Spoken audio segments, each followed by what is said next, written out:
Right. Today, year 10, we are going to be doing the 1875 Public Health Act. So we actually aren't doing an individual. There are individuals involved with this. This is more of a government act. So your title today is the 1875 Public Health Act. Your date is Thursday, the 25th of February.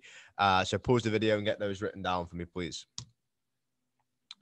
So today we're looking at the government. So remember, the government is one of the factors which we've discussed before, and it's sort of increasing in their role from about the 1800s onwards. Prior to that, they didn't really have much of a say at all in public health.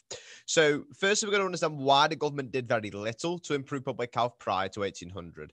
You're then going to be able to tell me what was in the 1875 Public Health Act. You're then going to explain why they introduced it, and then you're going to explain how it managed to help try and prevent disease. So we're really going to look at the before and after of the Public Health Act, and this is in 1875. So as always, your factors, government's going to be really, really important today. You could also include individuals and attitudes, but government is absolutely crucial to this lesson. So to start with, there's some key terms. You might not know many of them, but I'd like you to try and write down for me as many as you know. You don't need to write the definition out, but you do need to write the number and the key term. And see how many points you get. You 1 point for each one and count up how many you get right at the end. If you do get this one, the bonus one for 2 points, I'll be very, very impressed. But they're all words we're going to use today. So see how many you know. Pause the video. And if you don't know any, you don't know many, just write the ones that you do know down and then come back and see what we go through. So pause the video, go do that now, please. All right, so you should have at least read them and attempted the ones that you do know. So I'm going to go through each one and show you what that means because it'll help you later on today. A rule that has been passed by the government and has become law is known as an act. So when we talk about the Public Health Act, we're talking about a rule that the government has passed. Something that you have to do or is required by law. Compulsory, so the word compulsory means you have to do it. A period of economic and industrial growth between 1750 and 1900. That's the topic we're on at the minute, the Industrial Revolution.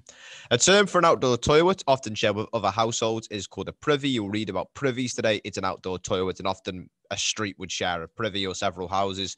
The removal of waste, water, and other materials is sewage, as we know. A widespread and highly infectious spreading of a disease is called an epidemic, which is sort of what we're in, a pandemic, which is a bit bigger. A disease spread through the contamination of dirty water is cholera. We keep hearing about it. And the term to describe the average age a person lives until in a particular area is life expectancy. You might have known a few of them, but we're going to use all those words today. Bonus term, a French term which means let it be, meaning a government feels it does not have to take any action or interfere with what the public do. So this saying means the government don't believe they should get involved. They should let people decide their own decisions, make their own choices. It's laissez-faire, and that's how it's spread. I would write that down and I'd like you to write that down and say that the government feels it does not have to take any any action or interfere. Laissez-faire. So if a government doesn't get involved with health, it is taking a laissez-faire approach. It is a laissez-faire government. So write that down for me. So I'm going to show you a few sources taken from reports and newspaper articles written in the mid-1800s. This is before the Public Health Act of 1875 and when the government took a laissez-faire approach to health. They didn't really get involved. And it's particularly taken from the industrial towns and cities. As a result of the Industrial Revolution, a lot of towns and cities sprung up, especially in the north where there's a lot of industry. Birmingham, Manchester, Lancashire, Stoke. And the health in these areas was not good because the government had a laissez-faire approach. They didn't really get involved. So let's have a look. As we go through, just note down a couple of things you can take, some inferences, so you can build up a picture of what it was like at that time in terms of health in these areas. So source one, I won't read them all, but I'll read a little bit. You can pause it if you want. And I just want you to write down what sort of health problems exist. So this is from a visit to Leeds in 1848. The east and northeast districts of Leeds are perhaps the worst, a perfect wilderness of foulness. Conceive, think about acre upon acre of little streets run up without attention to plant or health. Acre on acre of closely built and thickly peopled grounds with loads of people crammed in, without a paving stone on the surface or an inch of sewer beneath. deep trodden churn sloughs of mud forming the only thoroughfares, so where people walk on. Privies, remember that's that outdoor toilet, often in ruin and almost horribly foul. Conceive such a surface drenched with the liquid slops, which each family flings out daily and night. So it's just covered in people's waste, basically. So write down what sort of issues there. Talk about the lack of sewage, talk about how crammed it is, and sharing privies. Just a bullet point of what issues are in Leeds. Pause the video and do that. Source 2. So this is about the district of Bermondsey in London in 1849. And he would write, the guy who wrote this would write one article about the area every day for a year to try and improve it. So as season follows season, so disease follows disease in the areas that are the plague spots of London. If the seasons are good and typhus does not bring death to almost every door, then influenza and scarlet fever fill the workhouses with families of the sick. Of the 12,800 deaths, which within the last 3 months have arisen from cholera, 6,500 have occurred on the southern shores of the Thames. It is hounded by filth, fever, want, squalor, and rags.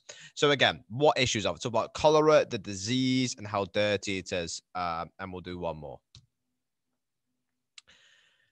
So this again, it's same guy, same area. It's Mayhew again talking about Bermondsey at the same time. What was once a stream loved by the citizens is now a tidal sewer in which old putrid pigsties and muck heaps are still seen. The air literally has the smell of a graveyard, and a feeling of heaviness comes to the stomach. The water is covered with a scum, and against the posts of the bridges are swollen carcasses of dead butchers' animals. Around are houses where yellow washed linen hangs to dry over the putrid ditches below. The inhabitants themselves show the poison of the air they breathe. Their eyes are glassy, showing fever and a decline in bodily functions, while small children seem to be emaciated, which is like starving, haven't had enough nutrition, and continually suffering from the inhalation of the ammonia vapors around them. So here you talk about how dirty the river is, how bad the pollution is, and how little nutrition and health the young people have, and how ill the people are.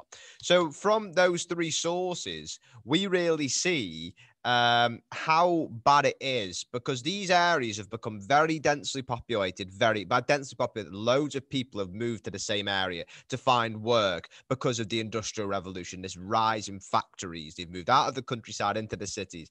Now, because the government take a laissez-faire, a let it be approach, the government hasn't stepped in to make these areas healthy and safe.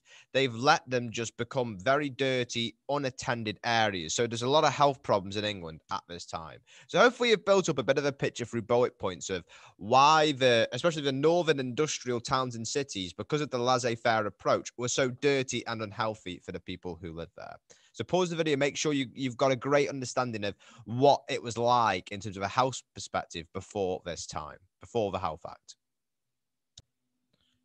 So those newspaper articles and reports we've just read were pretty common during the mid-1800s, and often the authors were trying to campaign for an improvement to the terrible conditions that they saw for themselves. So why were the government so reluctant to introduce any improvements to healthcare and public health? By public health is not what you do personally to stay healthy. It's what everybody does and the government do. So these days, obviously, the lockdown is an example of public health, and the masks and the vaccines, that's everyone's health at the same time. And of course, as we said at the start, the governments have held this attitude of laissez-faire up to the late 1800s. Governments don't really get involved in life as much as they do today. They're often a much more, they'll run things, but people are left to their own devices.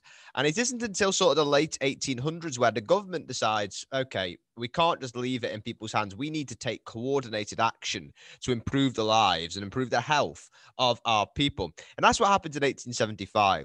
So today, what you're going to do for me is you're going to research and write about the Public Health Act of 1875, which is an example of the government finally abandoning that laissez-faire approach and having a direct involvement in the health of its people. So there's going to be 4 tasks for you. The first one is you're going to read the measures which the Public Health Act of 1871 introduced, and then list them from 1, 2, 3, 4, 5, 6, 7. From 1 to 7. At the top is going to be the most important, and at 7 is going to be the least important. And all the information for that one is there. You can see 1, 2, 3, 4, 5, 6, 7. So you're going to read those, and you're going to rank them an importance of stopping disease and improving public health from 1 to 7. Task 2 is whatever you put at number 1. I want you to explain why you've chosen it as number 1. So for the first task, you're reading those 7. and then you rank them, then you explain your number one. This bit here just sort of explains what was happening prior to the Public Health Act. It does also mention there's two more acts at the same time in 75 and one more in 76, the Artisans Dwelling Act and the River Pollution Prevention Act. You may want to make a note of those if you're aiming for those high grades, because they're really, really important to really boost your knowledge. When you've done that, there are 8 reasons why the government decided to abandon their laissez-faire approach and actually have a direct involvement in the people's health as a result of the Public Health Act of 1875. And as you can see here, 1, 2, 3, 4, 5, 6, 7, 8. And I think they're largely in the same position here. So you've got the vote. So you can do it as a spider diagram or a list, but you need to make notes on the vote, the Great Stink, Edwin Chadwick, which is one of the individuals, the Industrial Revolution, cholera, previous Public Health Act of 1848, Pasteur's germ theory, and population increase. And make a note to explain and summarize why each one of these are a reason for the Public Health Act. Finally, I want you to explain in a sentence or two, why did they make it compulsory? Remember, compulsory means you have to do it by law. Why do they decide to do it by law? And when you've done that, folks, that's you done for today. There may be an educate, in which I will tell you in the Zoom I've set up, which you would have watched by the time you've watched this. You would have been to the Zoom before you've watched it. So you'll know if it's an educate. There might be an educate on some Renaissance stuff, just to keep that fresh in your mind. But apart from that, folks, please email me if you need any assistance. Please upload a copy of your work by tomorrow at 3 p.m. so I can have a look at it. I do like to keep in touch with where you are with your work. And thank you very much. I'll see you soon.